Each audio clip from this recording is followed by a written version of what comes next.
Hello' everyone, আপোনালোক সকলোকে মোৰ চেনেললৈ পুনৰবাৰ স্বাগতম জনাইছোঁ। আপোনালোকে মোক ইমানখিনি মৰম দিয়াৰ বাবে আপোনালোকক অশেষ ধন্যবাদ আৰু এনেকৈ আগলৈ মৰম দি যাব বুলি আশা ৰাখিলোঁ। আজি মানে কালি ৰাতি খুব বেছি ডেৰটালৈকে পঢ়িলোঁ, ভিডিঅ' কৰা নহ'ল।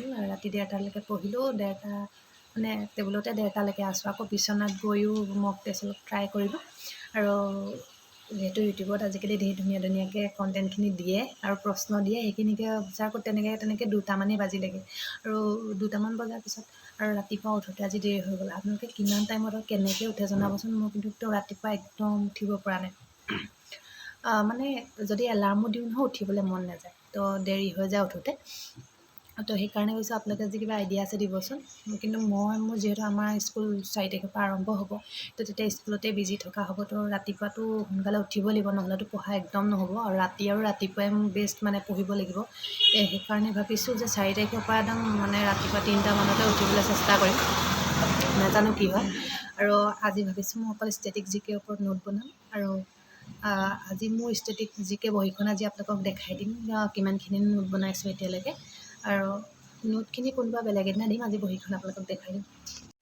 এতিয়া যাওঁ ষ্টেটিক জিকে নোট বনাওঁ। আৰু মই বৰ্তমান ইউটিউব চেনেল ফ'ল' কৰি আছোঁ, learn with SPK, study insight আৰু আৰু পাৰ্চন ক্লাছেছো মই চাওঁ মাজে মাজে। তো ষ্টেটিক জিকে টপিকৰ কাৰণে, কাৰেণ্ট এফেয়াৰ জিকে তেনেকুৱা ধৰণৰ, আৰু ৰবি ষ্টাডি IQ এনেকুৱা ধৰণৰ ইউটিউব চেনেল কেইটামান আছে যিকেইটা মই চাওঁ বেছিকৈ। লাক্সাৰ টকটো চাওঁৱেই মেথছৰ কাৰণে। আৰু বহুতকেইটা অসমীয়া ভাল চেনেল আছে যিকেইটাৰ পৰা আপোনালোকে নোট বনাব পাৰে। আৰু মই বিশেষকৈ না মোবাইলৰ পৰা ডাইৰেক্ট পঢ়িব পাৰোঁ আৰু না কিতাপৰ পৰা ডাইৰেক্ট। মই যি নহওক অকণমান হ'লেও নোটটো বনাই লওঁ। নোটটো নিজৰ আকাৰে যদি বনাই লওঁ মোৰ মুখস্থ কৰি ভাল লাগে। আৰু আজি মই ষ্টেটিক জিকে টপিক কালি কেইটামান লিখিলোঁ, কালি কেইটামান লিখিলোঁ, আকৌ আজি কেইটামান লিখিব লাগিব। আৰু আজি ভাবিছোঁ অকল কেৱল লিখি যাওঁ।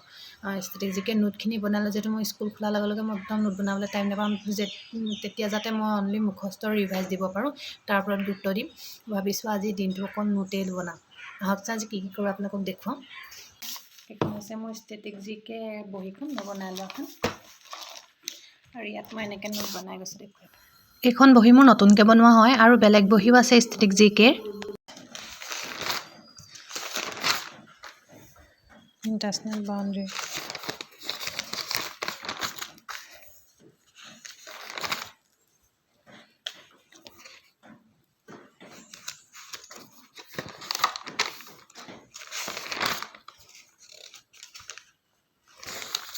বনাই আছোঁ।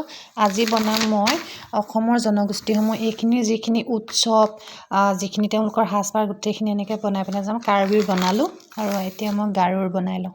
গাৰো জনজাতিৰ বিষয়ে গোটেইখিনি হ'ল টোটেল বনাই লওঁ। যদি মই অসমীয়াৰ বুক আৰু শৰাইঘাটৰ কিতাপখন আৰু মোবাইলৰ ইউটিউবৰ পৰা চাই পেলাই নোটখিনি বনাইছোঁ। আৰু এইখিনি 3টামান চ'ৰ্চৰ পৰা সংগ্ৰহ কৰি পেলাই নিজে নোটটো বনাই লৈছোঁ। গোটেই সকলোখিনি জনগোষ্ঠীৰ সাজপাৰ, বাদ্যযন্ত্ৰ, কি পিন্ধে আৰু তেনেকুৱাখিনি গোটেইখিনি লিখি ৰাখিছোঁ।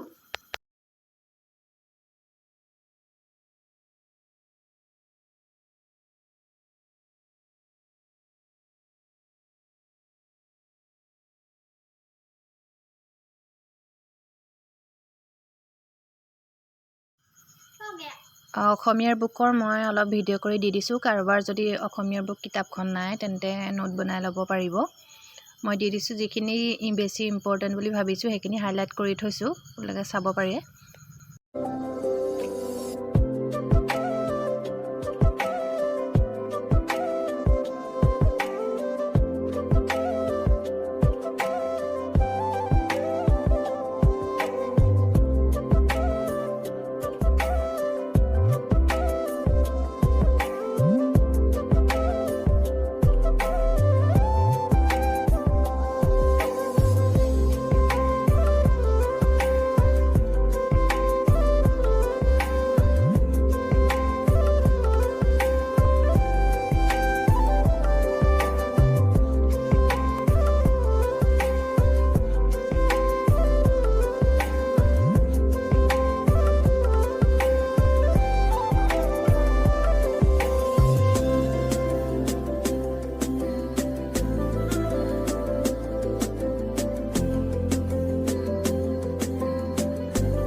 এতিয়া মই অসমৰ জনগোষ্ঠীৰ বিষয়ে এইখিনি নোট বনালোঁ এনেকৈ গাৰো বড়ো বিষয়ে গোটেইখিনি এনেকৈ ধৰ্ম কি কৰে ডিমাচা আৰু ডিমাচাৰ কি উৎসৱ সাজপাৰ অলংকাৰ এইখিনি গোটেইখিনি লিখি থৈছোঁ আৰু তিৱা এইখিনি এনেকৈ লিখি থৈছোঁ যদি আপোনালোকে এইখিনি নোট বিচাৰে মোক কমেণ্টত জনাব মই তেতিয়া সকলোখিনি আপোনালোকক দি দিম ভিডিঅ' আকাৰে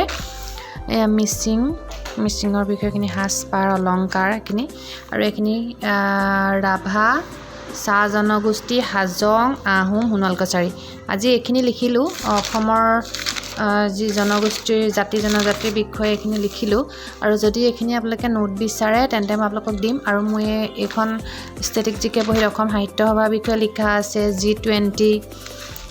G20 বিষয়ে তাৰপিছত আহিলে আপোনাৰ ইণ্টাৰনেশ্যনেল বৰ্ডাৰ্ছ অফ ইণ্ডিয়া এইখিনি মই দি দিম আপোনালোকক হাইলাইট কৰিছে কিছুমান কথা এইখিনি এনেকৈ বনাই থোৱা আছে এইখিনি লাইনখিনি মই আপোনালোকক দি দিম আজি তেতিয়া ইমানখিনি এইখিনি এতিয়া লিখাৰ পিছত মই প্ৰথম মুখস্থ কৰি লওঁ তাৰপিছত আহি আছোঁ অসমৰ জনগোষ্ঠীসমূহ ভাৰতীয় সংবিধান মতে অসমত মুঠ অনুসূচিত জনজাতিৰ সংখ্যা 23 ইয়াৰে 14টা পাৰ্বত্য জনজাতি আৰু 9টা ভৈয়াম জনজাতি যেনে কাৰ্বি কুকি খাচী আৰু জয়ন্তীয়া গাৰো চাকমা হাজং মাৰ লাখেৰ মান পাবি চিনথেং মিজু নগা বড়ো সোণোৱাল কছাৰী তিৱা লালুং মেচ ইত্যাদি অনুসূচিত জনজাতিৰ 10.70% লোক কাৰ্বিসকলৰ ঘাই বাসস্থান কাৰ্বি পাহাৰ অৰ্থাৎ নিকি পাহাৰ বৰ্তমানৰ কাৰ্বি আংলঙতে তেওঁলোকৰ মূল বাসস্থান তেওঁলোকক আৰলেং বুলি কোৱা হয় যাৰ অৰ্থ মানে কাৰ্বিসকলে জুইত মে আৰু পানীক লাং বুলি কয় উৎসৱ কাৰ্বিসকলে জুইত মে আৰু পানীক লাং বুলি কয় আৰু উৎসৱ কাৰ্বিসকলৰ প্ৰধান উৎসৱ ৰংঘৰ খেতি আৰম্ভ হোৱাৰ লগে উৎসৱ পালন কৰে কিছুমান আছে আমাৰ আন উৎসৱ পালন কৰে কাৰ্বিসকলৰ মৃত প্ৰসাদ ধৰণৰ চাচোন চৰক পূজা কাৰ্বিসকলৰ উৎসৱ নান্তি জহং দেহাল পূজা দুচৰ দিমানিয়ান কাৰ্বিসকলে পালন কৰে কাৰ্বিসকলৰ সাজবস্তু ভৰলাং আৰু ভৰা জনপ্ৰিয় পানীয়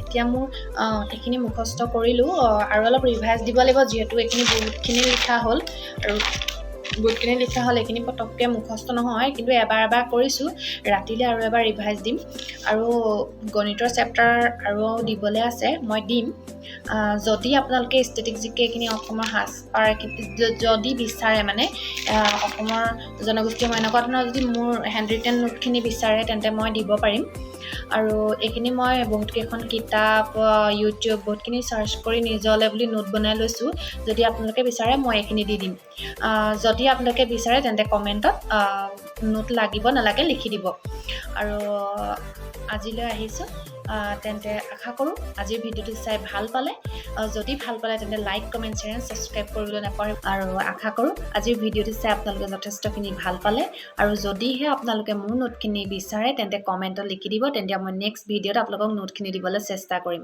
আজিলৈ আহিছোঁ বাই